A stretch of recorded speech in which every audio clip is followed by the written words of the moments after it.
Registration कितने लोगों का हो गया वो महत्वपूर्ण है। जिनको प्रधानमंत्री आवास नहीं मिला है, बैठो बेटा, और जिनको प्रधानमंत्री आवास नहीं मिला है उनके प्रधानमंत्री आवास का रजिस्ट्रेशन हो गया या नहीं हुआ। आज स्वच्छ भारत अभियान में हमने भारत सरकार को लिख के दे दिया कि बुरहानपुर ओडीएफ हो गया। अब बुरहानपुर ओडीएफ हो गया तो ये देखो, इनमें से सरपंच साहब सेक्रेटरी कौन है आप यहाँ के हैं? अगर अब यहाँ पर अगर एक भी व्यक्ति ऐसा है जो आपको कह रहा है कि आप उसका सरकार शौचालय रिपेयर का भी पैसा देती है, शौचालय दोबारा बनाने का भी पैसा मिल सकता है। अगर शौचालय की क्या स्थिति है वो हमको देखना पड़ेगी। स्वच्छता की दृष्टि से यहाँ पर अगर यहाँ पर जो खेती है मात्र 100 हेक्टेयर खेती है और इतना सारा यहाँ पर सोने जैसा खाद पड़ा हुआ है, उसका उपयोग कैसे हो रहा है? अब खेती और पशुपालन इसका मिक्स एंड मैच कर आमदनी हमारे बहनों भाइयों की यहाँ पर कैसे बढ़ सकती है, इस दिशा में हम सबको काम करना है। और आप अच्छा काम कर रहे हैं और आप और अच्छा काम करें, उसके लिए मेरे मन में जो छोटी मोटी बातों की कल्पना थी, जो मेरी अपनी समझ है, उस हिसाब से मैंने आपको बताने का प्रयास किया है। और ईश्वर भाई का आदेश था कि आज मुझे यहाँ आना है और आप प्रभारी हैं, मैं इनके आदेश पर आई हूँ, क्योंकि मैं तो झीरी वालों का एहसान जीवन में कभी नहीं उतार पाऊंगा। और मुझे इतना प्यार मिला है यहाँ के लोगों से, इतना विश्वास मिला है यहाँ के लोगों से। जैसे बच्चे स्कूल में पढ़ते हैं ना, मैं पढ़ी हूँ नेपानगर के स्कूल में। मुझे अच्छा विधायक कैसे बनना, कैसे सबकी सेवा करना, कैसे छोटी छोटी गांव की समस्याओं को समझना, इनके दुख दर्द को समझना, ये मैं अपने माँ के पेट से सीख के नहीं आई थी। ये मुझे अपने स्कूल कॉलेज में नहीं सिखाया था, ये मैं कहीं से सीखी। तो मैं सीखी नेपानगर में कि गांव की समस्या का समझ के लोगों की सेवा कैसे करना, ये मैंने आपसे ही सीखा है। और अपने आपने जो मुझे सिखाया, आपको मैं गुरु रूप में मानती हूँ। मैं आपके लिए जीवन में जो कुछ कर सकूंगी उसके लिए मैं तैयार हूँ, तत्पर हूँ। और ये मत आप सोचना कि मैं बुरहानपुर की तो मैं विधायक हूँ, पर आपकी बुरहानपुर की भी बहन हूं मैं। पर बुरहानपुर से पहले मेरे जीवन पर किसी ने कृपा करी है तो नेपानगर की विधानसभा ने करी है।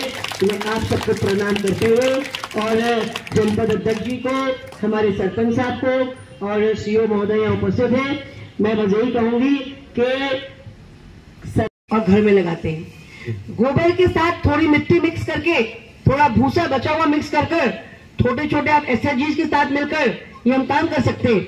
वो तो यहाँ पे कोई आया है एनआरएलएम से? कौन है इधर? एनआरएलएम से कौन है इधर?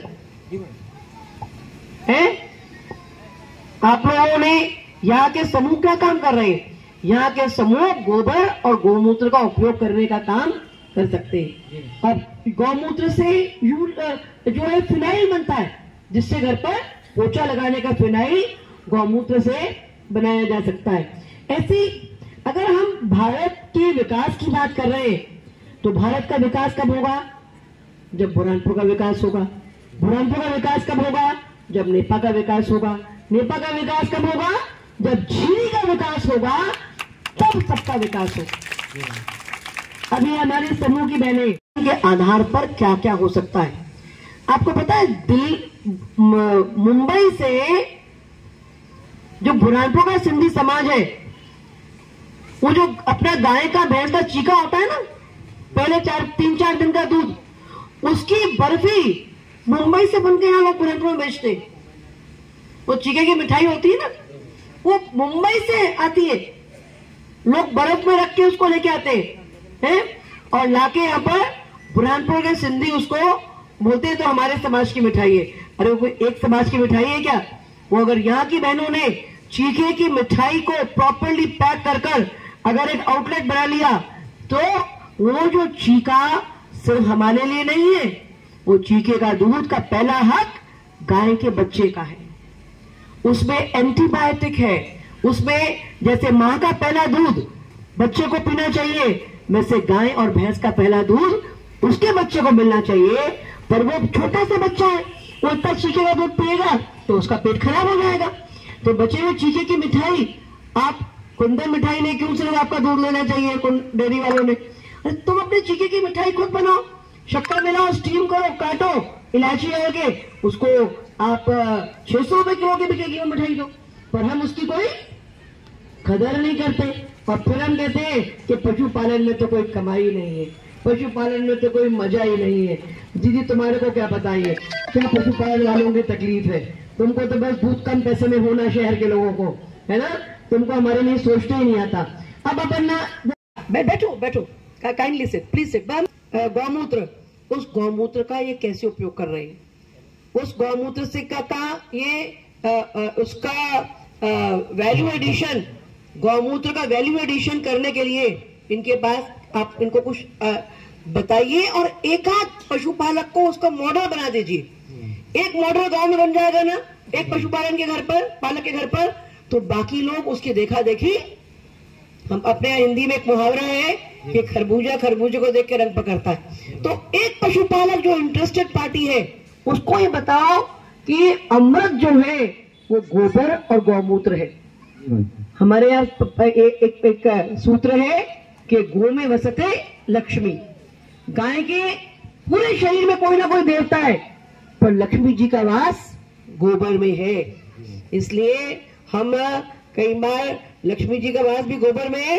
और अभी तो गोबर के गणेश जी, केवल बोलने की बात नहीं है, गोबर गणेश, सच में गोबर के गणेश जी लोग बनाते हैं और स्थापित करते हैं। गोबर की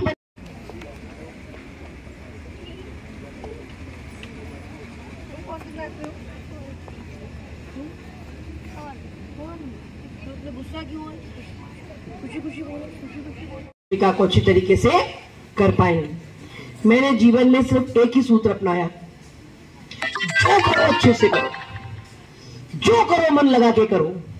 नौकरी समझ के करोगे तो भारत विकसित नहीं होगा, नेतागिरी सोच के करोगे तो भारत विकसित नहीं होगा। है तो चिंटू भाई गलत बात है क्या मेरी? अगर भारत कब विकसित होगा? जब भारत को विकसित करने के लिए एएनएम बहन को लगेगा, हमारी आशा बहन को लगेगा, हमारी आंगनवाड़ी कार्यकर्ता को भी लगेगा, हमारे साथियों को लगेगा। भारत विकसित करना है तो हर घर की आमदनी अच्छी होना चाहिए, हर बच्चे की शिक्षा अच्छा होना चाहिए। भारत, अब टीचर्स कौन कौन है यहाँ पर? और अब आपने इधर कैसे किया, कैसे सब समाचार दिया, कैसे सबको सूचना दी, कैसे सबको बुलाया, इनकी प्रॉब्लम्स क्या है कुछ एड्रेस करी। देखिए यहाँ पर पशुपालन का के दृष्टि से हमको पशु स्वास्थ्य शिविर लगना यहाँ महत्वपूर्ण है। और मेरा ये आपको निर्देश है कि आप झीरी में, आप आज बुधवार है, आप आराम से 3 दिन 4 दिन प्रचार प्रसार करो।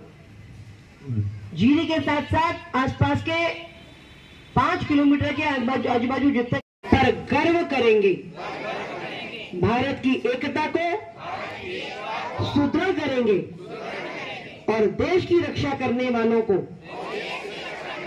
सम्मान करेंगे।